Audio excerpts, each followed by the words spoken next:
bandeko banoko mbote nabino nyonso de partout. Bisika nyonso bozo landela dans un langage clair avec ndeko Franco Osvaldo.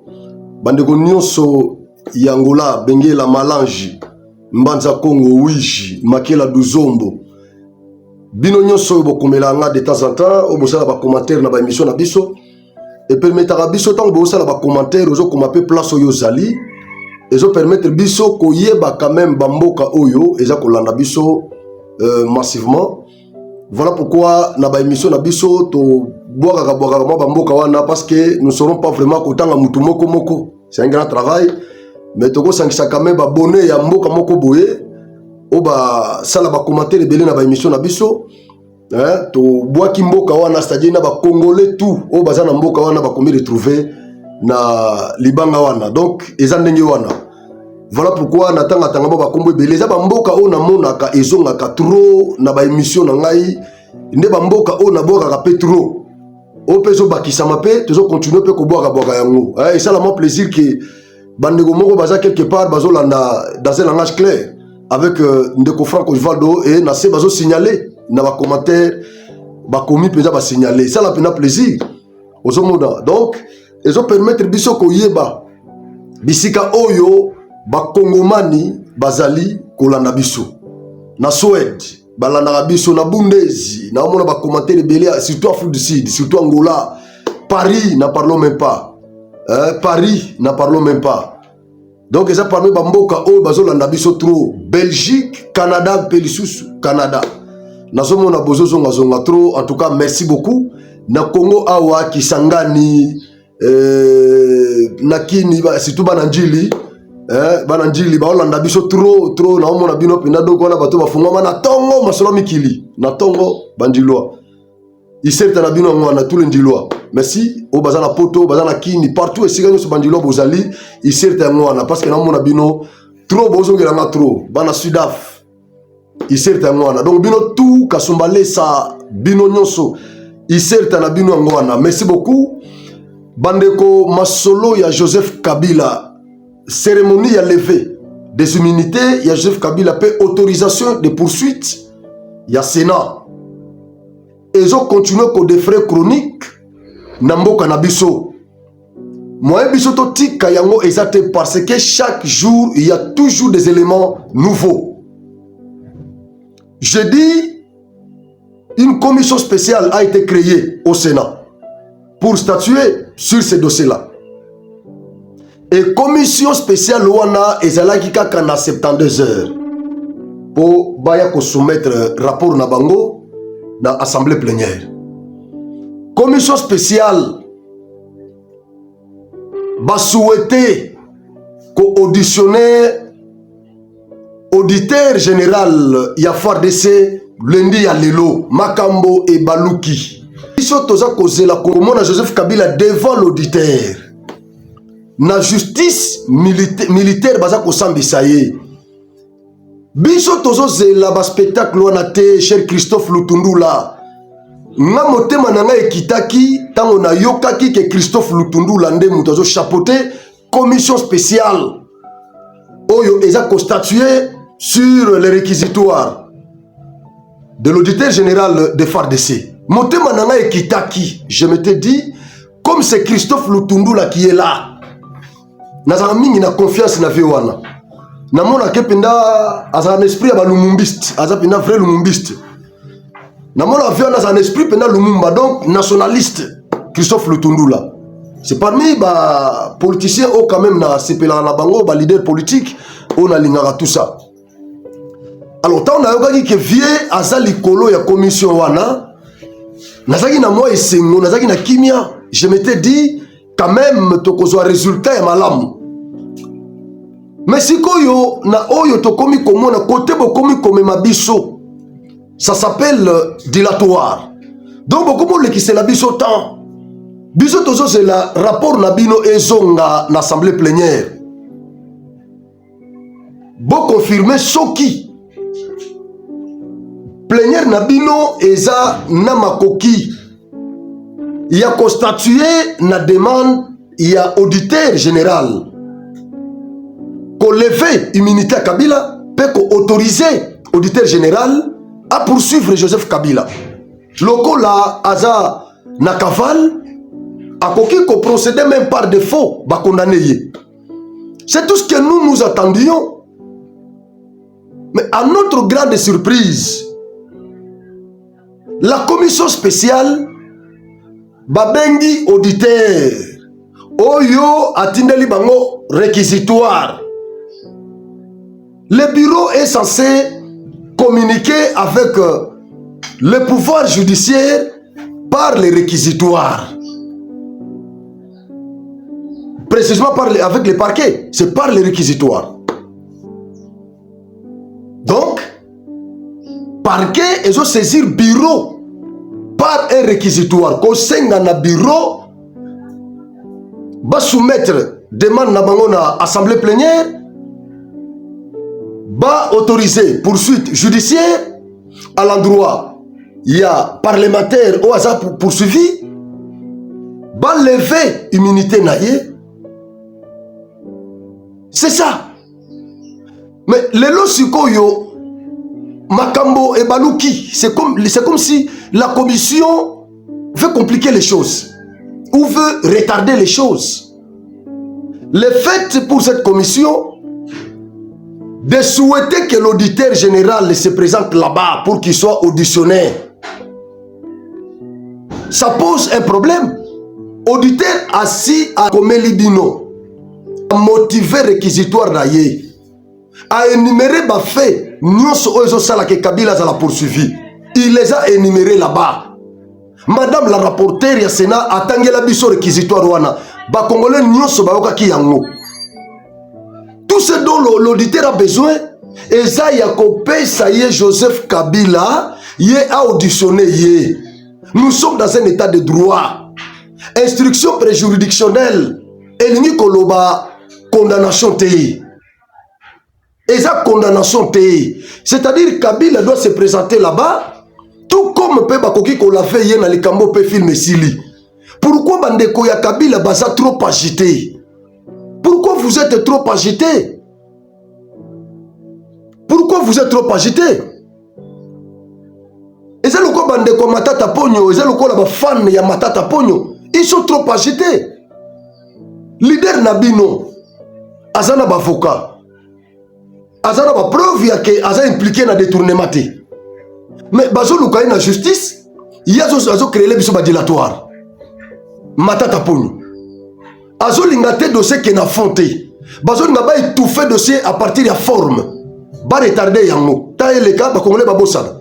Lokola ba congolais bazalaka amnésique, plus ezo le cas, plus Matata azo me victimiser, azo tenir ba discours ya victimisation, azo considérer procès locaux les politique, et plus peu ba congolais belépé, baza ko changer avis.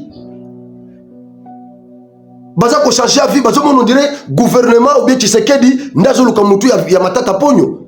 Et pourtant Matata Pogno yende muto chapeauta ki projet ya Bukanga Lonzo. Projet wana tozo masangote. Projet wana mbongo na ngope ezonga na kesa l'état te. Bomi tout na siko ba question basango ezate. Projet silité. Ba travaux ezo sale mapete za encourté. Mbongo na biso pe ezonge la biso na kesa l'état te. Alors siko yo mbongo na kina wapi? Qui a bouffé cet argent? Qui chapeautait ces projets? C'était Matata. Alors ce qui Matata yebi, Mouto ya liaki biso mbongo wana. Qui là il est cité là-bas? Parce que ni mbongo ezate, ni projet est encourté, et s'il y pété, masango peso monanate, mbongo eza wapi, ba congolais bazo mituna question nyo so anate, pona bango, ba yoki kaka son de cloche, ya Matata Pogno na ba accélérera, nyo so bazana simanaye, ba propos bazo tenir na ba plateau ya ba télévision, ko considérer procès de local la procès moko politique. Et bah congolais peut bazo ndima yango bazo mitou na question te Nathan o Matata banda ko chapeauter projet est-ce que Tshisekedi azaki na pouvoir te lelo yo Tshisekedi aza na pouvoir Matata yemo konda a saisisaki IGF ya Gilles Alingete pour na komi laver na ba soupçon o banda ko peser likolo na ye asengi IGF atina ba inspecteur ba kende ko sala enquête bake kosala enquête na bango, ils ont découvert que misala ezo salema te, et s'il a pété masango eza produit kuna te, mbongo l'état pe eza te, professionnel wana ya patrouille financière ba révéler biso que mbongo wana balia yango ba considérer le lokola crime intellectuel. C'est-à-dire bazolia balimusitras balie ba économiste baza ba spécialiste na ba crime économique. Tout ce monde on déjà na ba ka ba jurisprudence, c'est difficile pour qu'un économiste na crime économique, c'est difficile. Il faut ba juge ba souffrir. Il faut ba mususu ba kufe lango, ba kufi ba kundi bango. Bana batikali ba orphelin. Moi ça tikali veuve. Il faut ba juge mususu ba kufe lango. Pour ba kanga pese économiste boyi na détournement. Est-ce que bazana couro batangaka ya sens wana cour ya comment détourner l'argent de l'État? Est-ce que cour wana na économie ezalaka? Comment détourner l'argent de l'État de manière technique et professionnelle, sans trace? Et donc, dilatoire, oyo matata ponyo luki, ti lelo azu mandat parlementaire mususu comme député, et a commis kobo ya kokende ko se présenter na cour. Ya monde tozo mon on dirait commission spéciale ya Sénat et commis koluki la biso lisusu. Biso to banda cause la 72 ere koka. Boye bisabiso soki assemblée plénière ya Sénat eza compétente ya constatuer n'affaire ya Kabila toté. Mais à notre grande surprise, commission wana ba convoqué auditeur o atineli bango réquisitoire a détaillé nyonso na réquisitoire botangi yango toyoki bo convoqué lisusu kuna bo kende conditionner ye. Et la commission, qu'est-ce que la commission dit encore? La commission révèle que la possibilité de convoquer le président honoré Joseph Kabila n'est pas exclue. Donc, commission si qu'on est conditionné auditeur général va conditionner sous Joseph Kabila qui est en cavale. Kabila est en cavale. Donc Joseph Kabila kolongo esika zali abozonga na Congo aya na commission wana akende ko pesa ba moyen de défense na ye. Est-ce que ça relevé la compétence de la commission? Les compétences étant d'attribution, auditeur général en tant que l'organe de la loi, l'autorité poursuivante, yenda za compétent, il y a auditionné Joseph Kabila parce que c'est lui qui poursuit Joseph Kabila. C'est la République qui poursuit Joseph Kabila. Quand on a écouté auditeur wana, eza bien été. C'est par défaut que tout en aille. Normalement, affaire est entre auditeurs na Kabila te. Affaire est entre la République et le sueur Joseph Kabila. Donc, au convoquer auditeur, c'est comme si vous convoquez la République, vous conditionner la République. Vous pouvez poser ce que vous question. La question que vous posez na auditeur. Oh, vous poursuivre Kabila pour nani. Bon, Kabila saloni. Est-ce que ça y est, vous poursuivre Kabila? C'est la République qui poursuit Kabila. C'est pas l'auditeur là. Alors, bon, tout n'est pas question nini. Bon, la réponse n'est pas naïe. Parce qu'il vous a dit que sur base, il y a injonction, il y a ministre de la Justice qui l'a saisi. Bah, preuve ezali que Joseph Kabila est impliqué dans Makamouana. Président lobby yango, ministre ya intérieur à lobby yango. Donc, bah, preuve ezali, gouvernement Monique, bah, preuve ezali, Moutamba, ministre de la Justice à lobby yango. Bah, saisir autorité compétente a déclenché action publique contre le sueur Joseph Kabila. Alors, vous convoqué ce qu'on a, vous conditionnez, vous continuez à questionner. Vous avez quoi bisabino nini? À quoi la preuve? Vous avez coupé sabino ba preuve? Vous avez beaucoup na yé ba preuve? Tout beaucoup nini? Parce que instruction préjuridictionnelle est caractérisée na discrétion, une haute discrétion. Yesuko akoya koloba ba secret na ye kuna. Nano a auditionné Kabila te, azana ba preuve na ye, abombi yango na ba question technique na ye ndako découvrir ici réellement que ba indice sérieux de culpabilité eza ko peser likolo ya Sieur Joseph Kabila toté. À partir de la question technique, il y a découvrir que la fuite de Kabila est à craindre. Son identité est douteuse. Bakoki kochaye souma. Si vous avez un makamonyo son à côté que la bino ya, est-ce que bino ne peut conditionner Joseph Kabila? Non. Moi je pense que procédure wana est dilatoire. Est dilatoire. Et après, ba yebisi biso que la possibilité d'auditionner Joseph Kabila n'est pas aussi exclue. Donc vous allez convoquer Joseph Kabila là-bas, Boyo Kaye. Comment est-ce que likambo ko banana chaleur, totelemeli yango, bona boy. Bo matimi tema na biso likolo. Et na suka nango, bo bandi ba dilatoire. Nasuka bokomi, bomata, bokita, boke na gauche, boke na droite, bobandi ba dilatoire. Bobandi ba dilatoire, suka nango, commission, allez, film sili.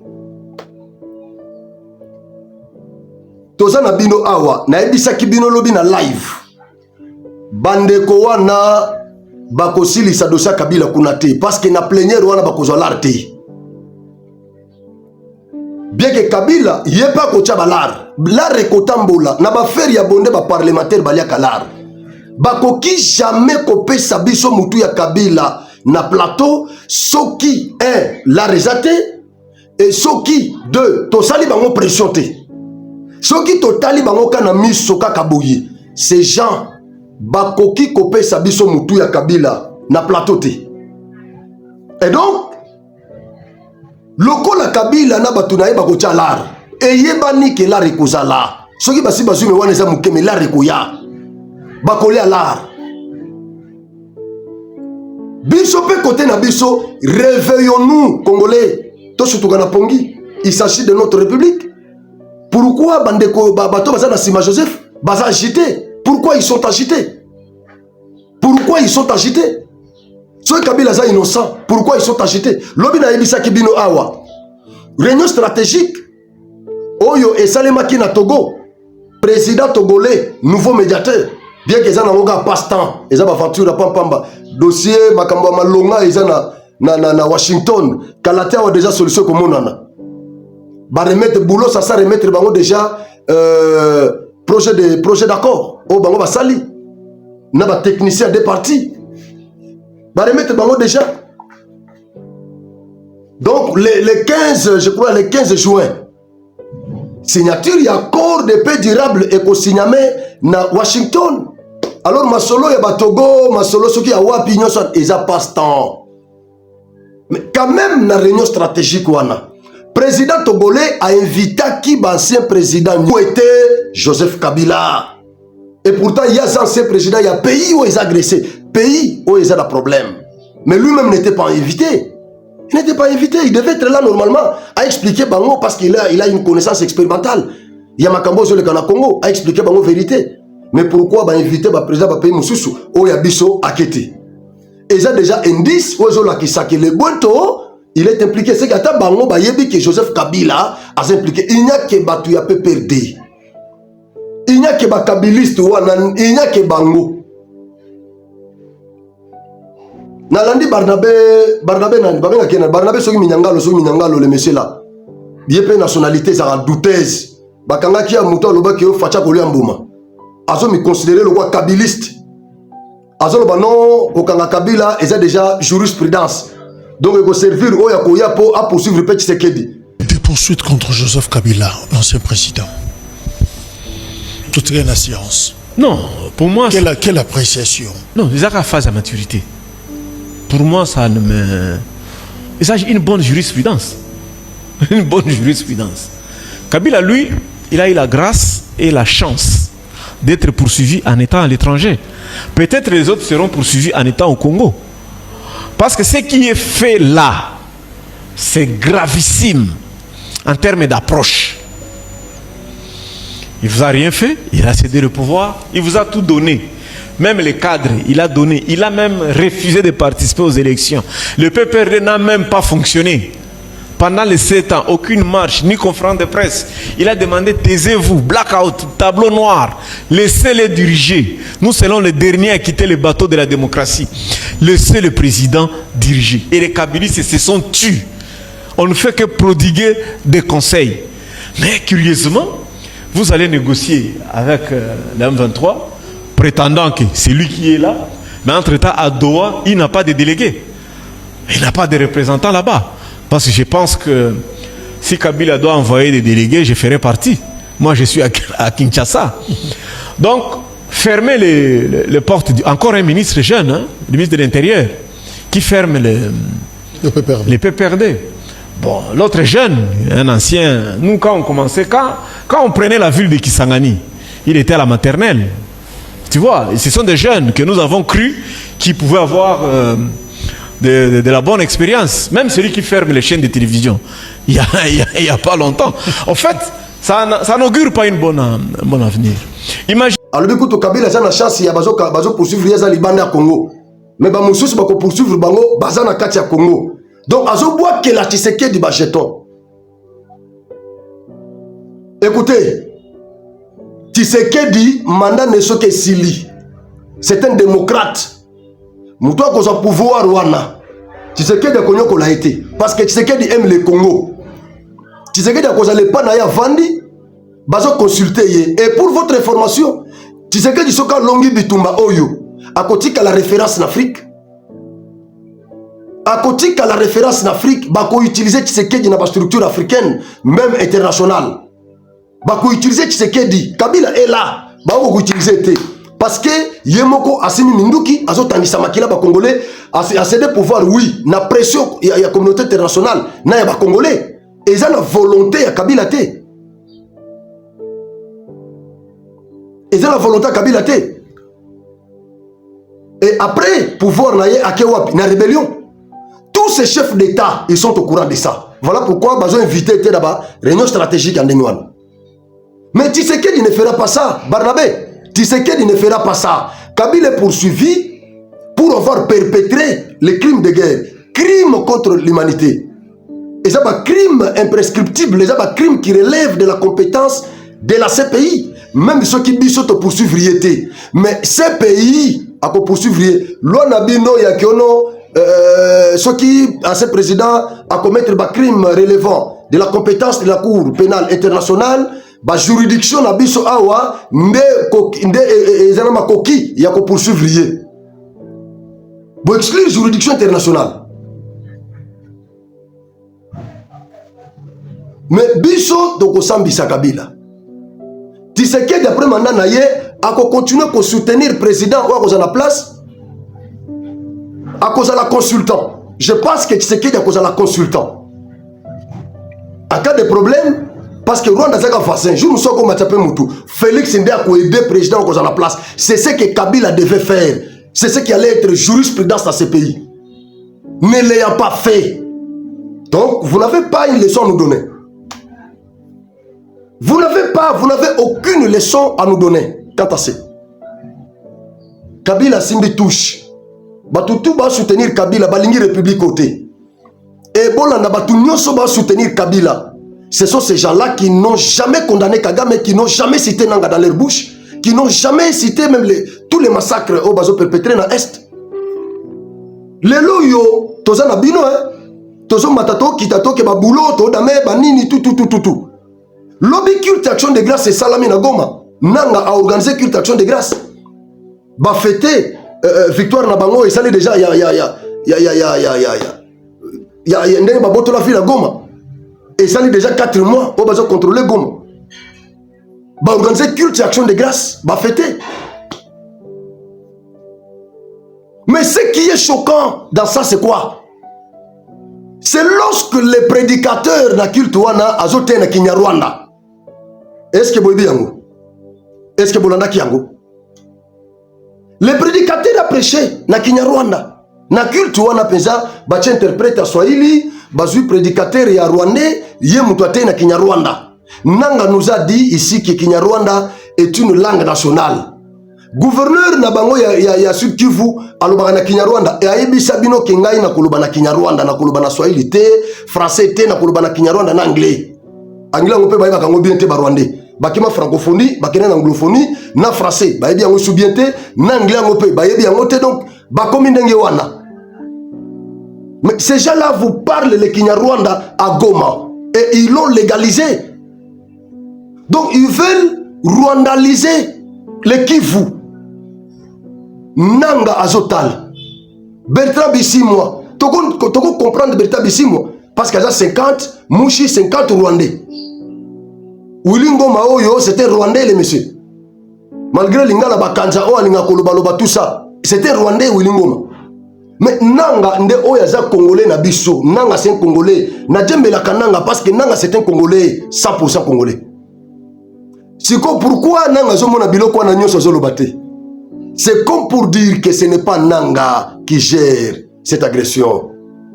Nanga n'est qu'un simple instrument aveugle. Nanga est télécommandé. Nanga est une marionnette de Kigali. Ce n'est pas Nanga. Nanga zana parole te.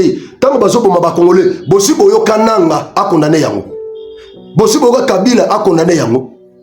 Bao nyonso basana sima bato. Bosi boyoka bazo condamné bao tango. Parce qu'ils sont instrumentalisés par les Rwandais.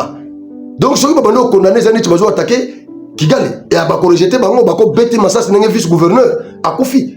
Parce que les Rwandais sont fort na terreur, sont fort na infiltration et sont fort na corruption. Rwanda comme mata 10 personnes pour bangi sababa kotikala. C'est ça les Rwandais. Abeti tant elle a sacrifié 10 personnes comme ça a intimidé baba kotikala. C'est ça les Rwandais. C'est comme ça. Alors Nanga azobanga. Moya loba ezate. Nyoso tozo déplorer Nanga landa kabiso. Ganengo zo landa biso. Bango pe balanda kabiso. Bazo mona ke tozo déplorer comportement e bandeko wana. Mais moya loba ezate. Posoka lobi akolia mbuma. Alors tozo ngi na Sénat, na sengi na bandeko na biso ba sénateur sama lokonde bosi mbisa biso toucheté. Nous comptons plus sur vous. Pour vous pesa biso mutu ya Joseph Kabila. Kabila bomisa ba Congolais belé, azo continuer ko bomisa ba Congolais belé. Ne peut les soutenir qu'un Rwandais ou un traître. Mais un Congolais ayant l'esprit de Lumumba, un Congolais ayant le sang de Lumumba, un Congolais patriote, épris de l'amour de cette patrie, fidèle à la patrie. Ces Congolais-là ne peuvent pas soutenir Joseph Kabila. J'assume ce que je dis.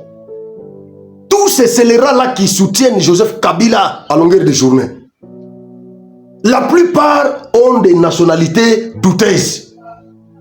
Les vrais Congolais, les vrais Bana Lumumba, Bana Tata Simo Kimbangu, Bana ya Tata Kasavubu, Kondo Etienne Tshisekedi Mulumba, Bana